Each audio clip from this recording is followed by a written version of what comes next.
अस्सलामुअलैकुम दोस्तों, कैसे हैं आप सब लोग। उम्मीद करती हूँ कि आप सब लोग अच्छे होंगे।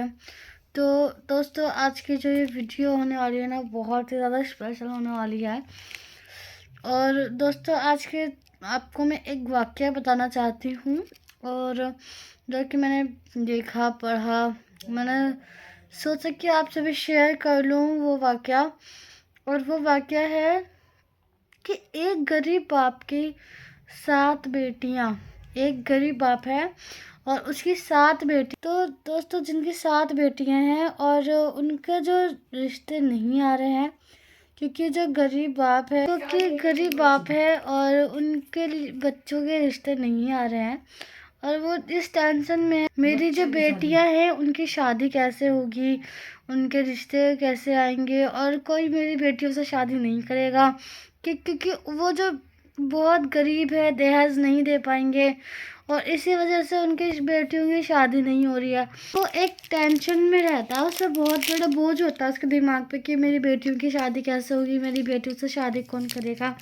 तो इस टेंशन में रहता है, और वो कहीं बाहर जा रहा होता है एक रोज़, तो एक शख्स दिखता है, तो वो फ़कीर होता है। और फिर है ना, उसके आसपास 2-4 लोग इकट्ठा, बहुत भीड़ लगी होती है, और एक शख्स उसकी बहुत ज़्यादा तारीफ़ें कर रहा होता है कि भाई ये बाबा बहुत महान है, इनकी करामतें बहुत हैं, और ये इनकी जो बात कहते हैं ये वो चीज़ पूरी हो जाती है। और तो ये चीज़ें सुन के ना, वो उनके पास जाता है। कहते हैं कि बहुत से लोग ऐसे होते हैं कि कुछ बिना सोचे समझे दूसरे की बात मान लेते हैं, कि किसी ने कुछ कह दिया और उस पे वो मान गए कि हाँ ऐसा हो सकता है। तो वो वहाँ उस मजमे में जाके बैठा, और उस मजमे में जाने के बाद वो अपनी बात कहने ही वाला था कि अगले बंदे ने कहा कि बाबा, मेरी भी 6 बेटियां हैं और उनकी भी शादियां नहीं हो रही है, अच्छे रिश्ते का इंतज़ाम नहीं हो पा रहा है। तो उन्होंने कहा कि ठीक है, मैं तुम्हारे लिए दुआ करूँगा और तुम जाओ। उन्होंने उनके लिए दुआ करी और फिर वो चले गए, ठीक है। और फिर जब जो गरीब बाप था उसकी बारी आई, तो उसने कहा कि मेरी 7 बेटियां हैं, 7 बेटियों की एक भी शादी नहीं हुई है, और मैं इसलिए शादी नहीं हो रही है क्योंकि मैं गरीब हूँ, मैं जहेज नहीं दे पाऊँगा। तो उसने कहा कि अच्छा ठीक है, मैं तुम्हारी प्रॉब्लम को सॉल्व कर सकता हूँ, बट एक शर्त मेरी भी है इसमें। तो उसने कहा कि आपकी क्या शर्त है, आप क्या मतलब आप अपनी शर्त बताओ। तो उसने कहा, फ़कीर ने, कि उनने कहा कि 6 बेटियों की शादी हो जाएगी धूमधाम से, बट एक बेटी जो तुम्हारी 7वीं बेटी है ना, उससे मेरी शादी करवा दो, मेरा निकाह करवा दो। तो वो जो शख्स था, वो शख्स टेंशन में आ गया, मतलब वो सोचने लग गया कि मेरी बेटियां तो बिल्कुल जवान हैं, और क्या कहते हैं, अगर मैं इससे शादी करवा दूंगा, अधेड़ उम्र का ही है ये फ़कीर, और मैं अगर इससे शादी करवा दूंगा तो फिर कैसे, मतलब सोचना पड़ेगा मुझे। उसने कहा कि नहीं, अभी मैं सोच के आपको बताता हूँ।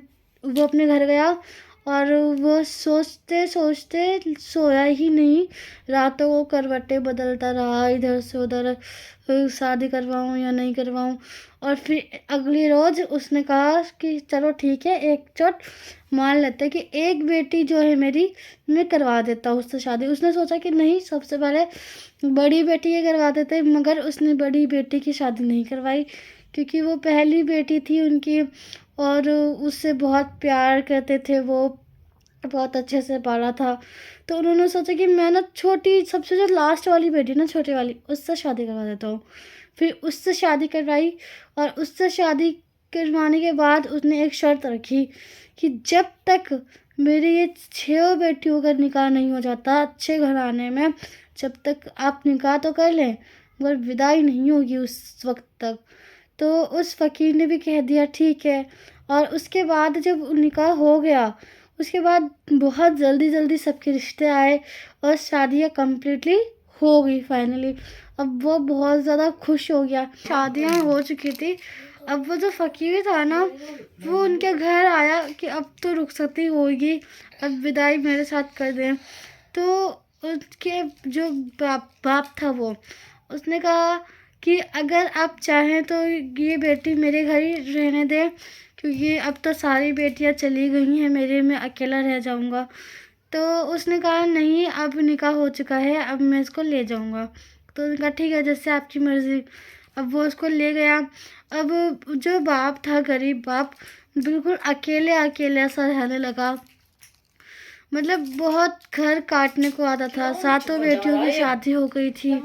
तो उसने एक दिन सोचा कि मैं अपनी सारी बेटियों से मिलने जाऊंगा। सबसे पहले जाऊंगा अपनी बड़ी बेटी से मिलने।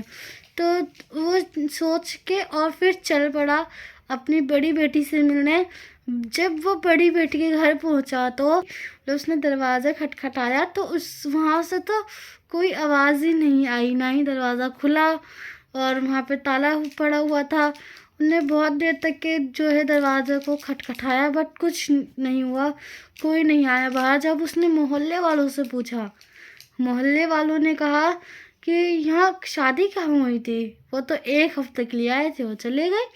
जब उसने ये बात सुनी ना, उसके पैरों तले ज़मीन खिसक गई, और फिर इतना टेंशन में आ गया वो जो बाप था बूढ़ा, कि गए तो गए कहाँ, 1 हफ्ते के लिए आए थे और फिर कहाँ चले गए सब। और उसने पहली बेटी के तो घर से वो निकल गया, और फिर जब ऐसे ही करते करते 6 बेटियों के घर गया, 1 नहीं, 2 नहीं, 3 नहीं, 6 बेटियों के घर पे ताले पड़े हैं, और वो 1 हफ्ते के लिए आए, चले गए। सब पड़ोसियों ने यही कहा कि 1 हफ्ते के लिए आए थे, वो तो चले गए। इसी टेंशन में उसको इतनी ज़्यादा टेंशन हो गई, आप समझ सकते हैं जब बूढ़े इंसान को टेंशन होती है तो किस तरह से उसके दिमाग में जोर पड़ता है। तो वो सोचा कि अगर मेरी 6 बेटी यहाँ हैं तो मैं 7वीं बेटी से मिल लेता हूँ। तो फ़कीर के घर गया, फ़कीर भी मौजूद नहीं था वहाँ पर, फ़कीर नहीं था। जो उसकी टेंशन थी ना, वो 2 बढ़ चुकी थी, 2 गुना बढ़ गई, कि अब तो मेरी 7 बेटियाँ नहीं हैं। 7 में से एक भी जो मुझसे मुलाकात हुई हो, जिसकी एक भी नहीं है, अब मैं क्या करूं। तो वो क्या कहते हैं, उसमें ना सोच में खो गया बिल्कुल। तो वो रास्ते से जा ही रहा था अपने घर की तरफ, तो उसने देखा जो शख्स उस फ़कीर की बहुत ज़्यादा तारीफ़ें कर रहा था ना, बहुत ज़्यादा, कि ये शख्स जो बाबा हैं, फ़कीर बाबा, बहुत ही अच्छे हैं, इनकी करामतें ये हैं वो हैं। तो वो शख्स मिला, और जैसे ही उस शख्स ने उसको देखा, बूढ़े बाबा को, वैसे ही वो भागने लग गया। बस उसी वक्त उस बूढ़े बाप ने दौड़ लगाना शुरू करी, और उसको पकड़ लिया, दबोच लिया, और कहा, मतलब उससे पूछा कि ये फ़कीर कहाँ चला गया।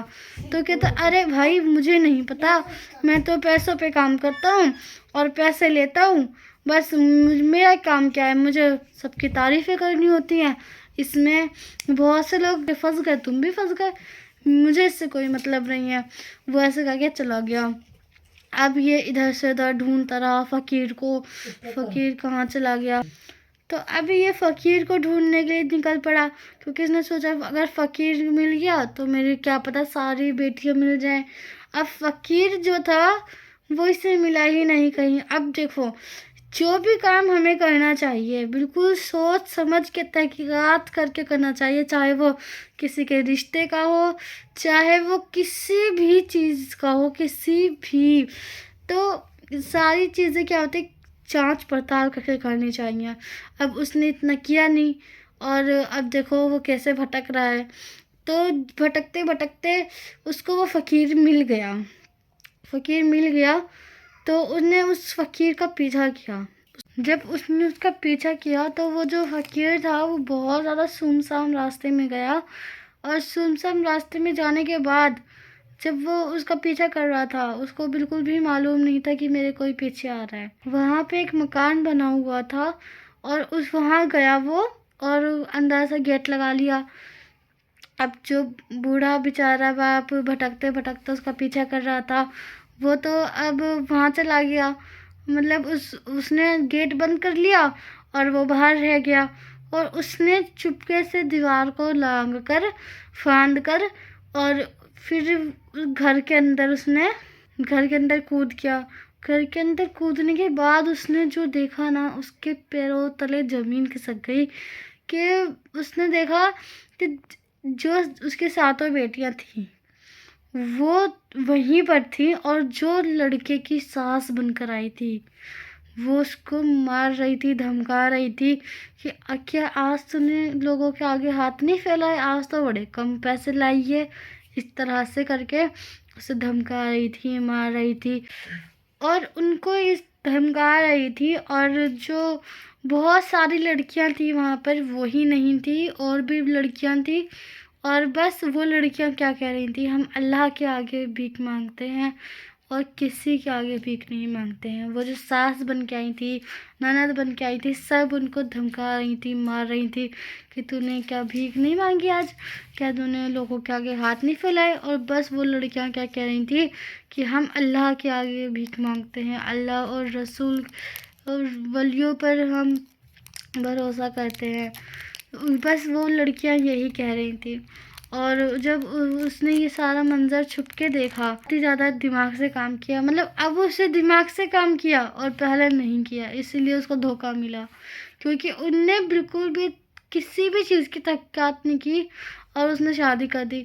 और अब जब उसे ये सब चीज़ें को पता चल गया, अब वो दिमाग से काम ले रहा है कि उसने क्या किया, वापस आया वो अगले रोज़, अगले सुबह उसने क्या किया कि पुलिस को बुलाया और उनके जो पूरे गैंग था ना, उनको पूरों को गिरफ्तार करवा दिया और उसको उसके साथों बेटियां मिल गई।